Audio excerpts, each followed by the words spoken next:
सुषमा एक बार फिर से आप सबका स्वागत करती हूँ आपके अपने YouTube channel Sushma studies channel पर। तो आज हम लेकर आए हैं जीके जीएस के 50 प्रश्न जो कि हर एक एग्ज़ाम के लिए बहुत ही ज़्यादा इम्पॉर्टेंट है। तो आप लोग पूरी वीडियो एंड तक ज़रूर देखिएगा। चैनल पर नए हो तो चैनल को सब्सक्राइब करके बेल आइकन ज़रूर प्रेस कर लीजिएगा। वीडियो को लाइक शेयर कमेंट ज़रूर करिएगा। वीडियो का अंत में आप लोग ज़रूर बताइएगा कि आपके कितने सवाल सही हो रहे हैं। चलिए वीडियो शुरू करते हैं। पहला सवाल देखते हैं।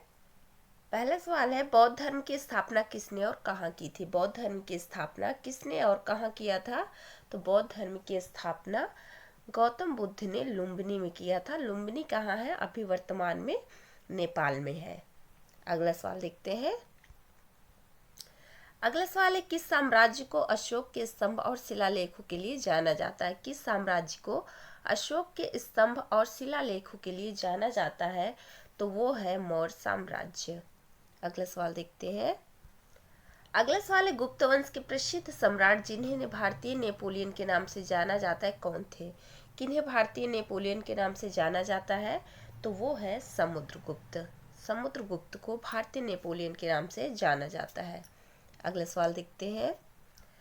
अगला सवाल है, प्राचीन भारतीय ग्रंथों की अधिकांश रचनाएं किस भाषा में लिखी गई थी? भारतीय ग्रंथों की अधिकांश रचनाएं किस भाषा में लिखी गई थी? तो संस्कृत में लिखी गई थी। अगला सवाल देखते हैं। अगला सवाल है, स्पष्ट दृष्टि के लिए न्यूनतम दूरी कितनी होती है? स्पष्ट दृष्टि के लिए न्यूनतम दूरी कितनी होती है? तो स्पष्ट दृष्टि के लिए न्यूनतम दूरी 25 सेंटीमीटर होती है। अगला सवाल देखते हैं। अगला सवाल है, समतल दर्पण की वक्रता त्रिज्या क्या होती है? समतल दर्पण की वक्रता त्रिज्या क्या होती है? तो अनंत होती है। अगला सवाल देखते हैं। अगला सवाल है, आइरिस के मध्य वाले छोटे छेद को क्या कहते हैं? आइरिस के मध्य वाले छोटे छेद को क्या कहते हैं? तो उसे पुतली कहते हैं। अगला सवाल देखते हैं। अगला सवाल है, मनुष्य के स्वस्थ आंख में प्रतिबिंब कहाँ बनता है? मनुष्य के स्वस्थ आंख में प्रतिबिंब कहाँ पर बनता है? तो ये रेटिना पर बनता है। अगला सवाल देखते हैं। अगला सवाल है, फेदोमीटर का उपयोग किसे मापने के लिए किया जाता है? फेदोमीटर का उपयोग किसे मापने के लिए किया जाता है? तो फेदोमीटर से महासागर की गहराई मापी जाती है। अगला सवाल देखते हैं। अगला सवाल है, किसका दृष्टि क्षेत्र सबसे बड़ा होता है? किसका दृष्टि क्षेत्र सबसे बड़ा होता है? तो ये होता है उत्तल दर्पण का। अगला सवाल देखते हैं। अगला सवाल है, प्रकाश वर्ष की माप क्या है? प्रकाश वर्ष की माप क्या होती है? तो प्रकाश वर्ष की माप दूरी होती है। अगला सवाल देखते हैं। अगला सवाल है, लंबाई की सबसे छोटी माप कौन सी है? लंबाई की सबसे छोटी माप कौन सी है? तो वो है फर्मीमीटर। अगला सवाल देखते हैं। अगला सवाल है, कार्य करने की क्षमता को क्या कहते हैं? कार्य करने की क्षमता को क्या कहते हैं? तो कार्य करने की क्षमता को ऊर्जा कहते हैं। अगला सवाल देखते हैं। अगला सवाल है, फैराड किसका माप है? फैराड किसका माप है? तो फैराड धारिता का माप होता है। अगला सवाल देखते हैं। अगला सवाल है, भारत की सबसे पुरानी सभ्यता कौन सी थी? भारत की सबसे पुरानी सभ्यता कौन सी थी? तो वो थी सिंधु घाटी सभ्यता। अगला सवाल देखते हैं। अगला सवाल है, प्रसिद्ध प्राचीन भारतीय ग्रंथ अर्थशास्त्र किसने लिखा था? प्रसिद्ध प्राचीन भारतीय ग्रंथ अर्थशास्त्र किसने लिखा था? तो अर्थशास्त्र कौटिल्य यानी कि चाणक्य ने लिखा था। अगला सवाल देखते हैं। अगला सवाल है, वैदिक सभ्यता से जुड़ी कौन सी नदी है? वैदिक सभ्यता से जुड़ी कौन सी नदी है? तो वैदिक सभ्यता से जुड़ी सरस्वती नदी है। अगला सवाल देखते हैं। अगला सवाल है, महल में स्थित ग्रेट बाथ कहाँ है? महल में स्थित ग्रेट बाथ कहाँ है? तो ये मोहनजोदड़ो में था, सिंधु घाटी सभ्यता में। अगला सवाल देखते हैं। अगला सवाल है, दूसरे विश्व युद्ध के दौरान पहला परमाणु बम किस शहर पर गिराया गया था? दूसरे विश्व युद्ध के दौरान पहला परमाणु बम किस शहर पर गिराया गया था? तो ये गिराया गया हिरोशिमा जापान में। अगला सवाल देखते हैं। अगला सवाल है, प्रसिद्ध कलाकृति मोनालिसा किसने बनाई थी? प्रसिद्ध कलाकृति मोनालिसा किसने बनाई थी? तो मोनालिसा लियोनार्डो दा विंची ने बनाई थी। अगला सवाल देखते हैं। अगला सवाल है, भारत के लिए समुद्री मार्ग की खोज किसने की थी? भारत के लिए समुद्री मार्ग की खोज किसने किया था? तो वास्को डिगामा ने किया था। अगला सवाल देखते हैं। अगला सवाल है, संयुक्त राज्य अमेरिका के पहले राष्ट्रपति कौन थे? संयुक्त राज्य अमेरिका के पहले राष्ट्रपति कौन थे? तो वो थे जॉर्ज वाशिंगटन। अगला सवाल देखते हैं। अगला सवाल है, प्रथम विश्व युद्ध किस वर्ष शुरू हुआ था? प्रथम विश्व युद्ध किस वर्ष शुरू हुआ था? तो ये हुआ था 1914 में शुरू हुआ था। अगला सवाल देखते हैं। अगला सवाल है, दूसरे विश्व युद्ध के दौरान जर्मनी का नेतृत्व किसने किया था? दूसरे विश्व युद्ध के दौरान जर्मनी का नेतृत्व किसने किया था? तो एडोल्फ हिटलर ने किया था। अगला सवाल देखते हैं। अगला सवाल है, 1858 में कौन सा अधिनियम ब्रिटिश क्राउन को ईस्ट इंडिया कंपनी के अधिकार सौंपता है? 1858 में कौन सा अधिनियम ब्रिटिश क्राउन को ईस्ट इंडिया कंपनी के अधिकार सौंपता है? तो वो है गवर्नमेंट ऑफ इंडिया एक्ट 1858। अगला सवाल देखते हैं। अगला सवाल है, भारतीय राष्ट्रीय कांग्रेस की स्थापना किस वर्ष हुई थी? भारतीय राष्ट्रीय कांग्रेस की स्थापना कब हुई थी? तो ये हुआ था 1885 में। अगला सवाल देखते हैं। अगला सवाल है, 1930 में दांडी मार्च का नेतृत्व किसने किया था? 1930 में दांडी मार्च का नेतृत्व किसने किया था? तो महात्मा गांधी ने किया था। अगला सवाल देखते हैं। अगला सवाल है, भारतीय राष्ट्रीय कांग्रेस की पहली महिला अध्यक्ष कौन थी? भारतीय राष्ट्रीय कांग्रेस की पहली महिला अध्यक्ष कौन थी? तो वो थी एनी बेसेंट। अगला सवाल देखते हैं।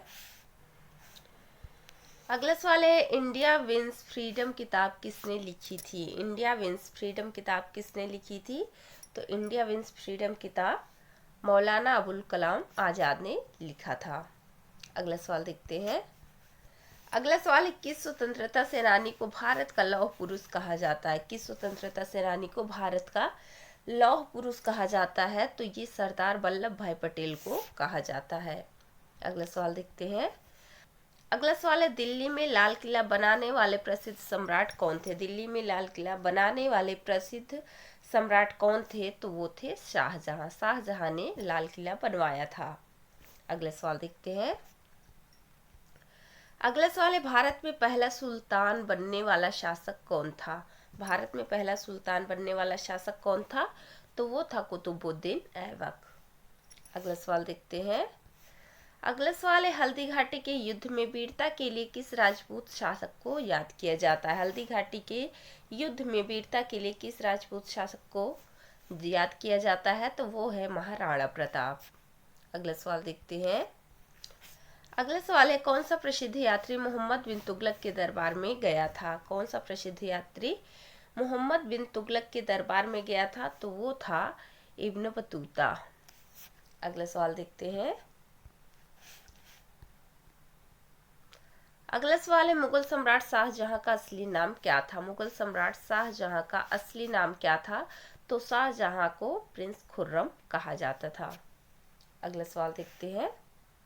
अगला सवाल है, बहलुल खान लोधी द्वारा स्थापित किस वंश का था? बहलुल खान लोधी द्वारा स्थापित किस वंश को किया गया था? तो वो था लोधी वंश। अगला सवाल देखते हैं। अगला सवाल है, महात्मा गांधी ने अपने सत्याग्रह सिद्धांतों का पहला प्रयोग कहाँ से किया था? महात्मा गांधी ने अपने सत्याग्रह सिद्धांतों का पहला प्रयोग कहाँ किया था? तो चंपारण, यानी कि चंपारण कहाँ पर है? बिहार में। बिहार से इन्होंने चंपारण से किया था। अगला सवाल देखते हैं। अगला सवाल है, संयुक्त राष्ट्र में हिंदी में पहली बार संशोधन किसने किया था? संयुक्त राष्ट्र में हिंदी में पहली बार संशोधन किसने किया था? तो वो थे अटल बिहारी वाजपेयी। अगला सवाल देखते हैं। अगला सवाल है, विधवा पुनर्विवाह संघ की स्थापना किस सुधारक ने की थी? विधवा पुनर्विवाह संघ की स्थापना किस सुधारक ने किया था? तो ईश्वर चंद्र विद्यासागर ने किया था। अगला सवाल देखते हैं। अगला सवाल है, स्वतंत्र भारत के अंतिम गवर्नर जनरल कौन थे? स्वतंत्र भारत के अंतिम गवर्नर जनरल कौन थे? तो वो थे सी राजगोपालाचारी। अगला सवाल देखते हैं। अगला सवाल है 1929 में पूर्ण स्वराज का लक्ष्य कौन से कांग्रेस नेता ने घोषित किया था। 1929 में पूर्ण स्वराज का लक्ष्य कौन से नेता ने घोषित किया था, तो वो थे जवाहरलाल नेहरू। अगला सवाल देखते हैं। अगला सवाल है ब्रह्म समाज के संस्थापक कौन थे। ब्रह्म समाज के संस्थापक कौन थे, तो वो थे राजा राम मोहन राय। अगला सवाल देखते हैं। अगला सवाल है झांसी में 1857 के विद्रोह का नेतृत्व किसने किया था। झांसी में 1857 के विद्रोह का नेतृत्व किसने किया था, तो रानी लक्ष्मीबाई ने किया था। अगला सवाल देखते हैं। अगला सवाल है जय हिंद का नारा किसने दिया था। जय हिंद का नारा किसने दिया था, तो जय हिंद का नारा सुभाष चंद्र बोस ने दिया था। अगला सवाल देखते हैं। अगला सवाल है किस सामाजिक सुधारक को भारत के नाइटिंगेल के नाम से जाना जाता है। किस सामाजिक सुधारक को भारत के नाइटिंगेल के रूप में नाम से जाना जाता है, तो ये जाना जाता है सरोजनी नायडू को। अगला सवाल है हिंदी भाषा किस लिपि में लिखी जाती है। हिंदी भाषा किस लिपि में लिखी जाती है, तो हिंदी भाषा देवनागरी लिपि में लिखी जाती है। अगला सवाल देखते हैं। अगला सवाल है हिंदी भाषा का पहला अखबार कौन सा था। हिंदी भाषा का पहला अखबार कौन सा था, तो वो था उदंड मार्तंड। अगला सवाल देखते हैं। अगला सवाल है भारत में हिंदी को राजभाषा का दर्जा कब मिला। भारत में हिंदी को राजभाषा का दर्जा कब मिला, तो ये 14 सितंबर 1949 को मिला था। अगला सवाल देखते हैं। अगला सवाल है हिंदी दिवस कब मनाया जाता है। हिंदी दिवस कब मनाया जाता है, तो हिंदी दिवस 14 सितंबर को मनाया जाता है। अगर पूछा जाए विश्व हिंदी कब मनाया जाता है, तो 10 जनवरी को मनाया जाता है। अगला सवाल देखते हैं। अगला सवाल है हिंदी शब्द किस भाषा से लिया गया है। हिंदी शब्द किस भाषा से लिया गया है, तो यह फारसी भाषा से लिया गया है। तो ये हमारे जीके जीएस के 50 प्रश्न कंप्लीट हो गए। आई होप आपको वीडियो पसंद आई होगी। अगर वीडियो पसंद आए तो वीडियो को लाइक शेयर कमेंट ज़रूर करिएगा। कमेंट में बताइएगा कि आपके कितने सवाल सही हुए। मिलते हैं नेक्स्ट वीडियो में, तब तक के लिए tata bye bye and take care.